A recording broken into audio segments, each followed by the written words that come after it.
Welcome to the Creation of Joy. My name is Nir Peretz. We are at the Hanging Gardens, and today we have visitors here, a group of monkeys playing around in the trees. Today I would like to talk about hypothesis. Let's say that there is a broad opinion in the world that we should globalize in a very specific way, but the people who are doing everything within their power to globalize the world know that many of the governments will object, and many of the people, or maybe even most of the people, will object losing their heritage, their specific unique culture, and perhaps refuse to be a statistical number and managed in a very formative way. What do you do? How about we use all our experience in selling a point of view to the whole civilization? We will experiment over few decades how to do it in the right ways using our new tools. And then at the right time, when we have a very extreme or unusual flu season, we will use all our powers from all directions, from all the platforms, to scare the population into submission. And then we can basically, instead of plant a chip in their body, insert a biological chip.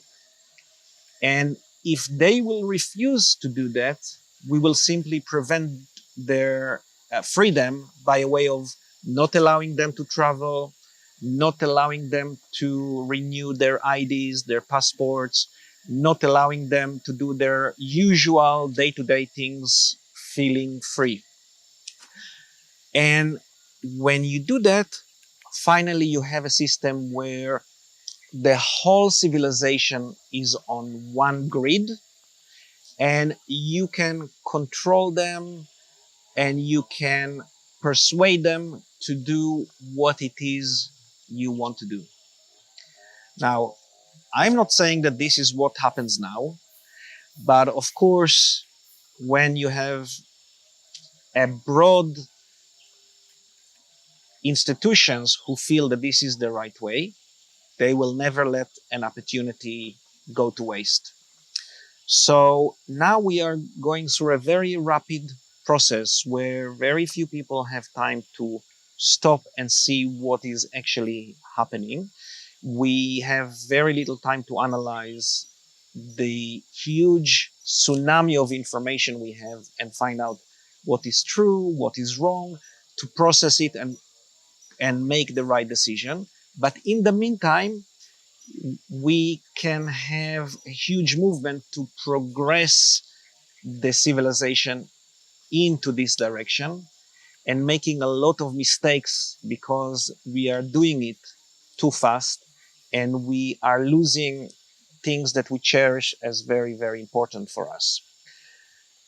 One thing that I would personally like to talk about is try to imagine a world where it is got a global government who is using something, for example, like health as an excuse to control the whole civilization, or alternatively as a so-called pollution to control the whole civilization, and saying this is the most important thing and you have to give up everything you want, all your aspiration, because if you don't, then you deprive of your freedom. And the reason you will deprive of your freedom is because as a civilization, in order to survive, we have no choice.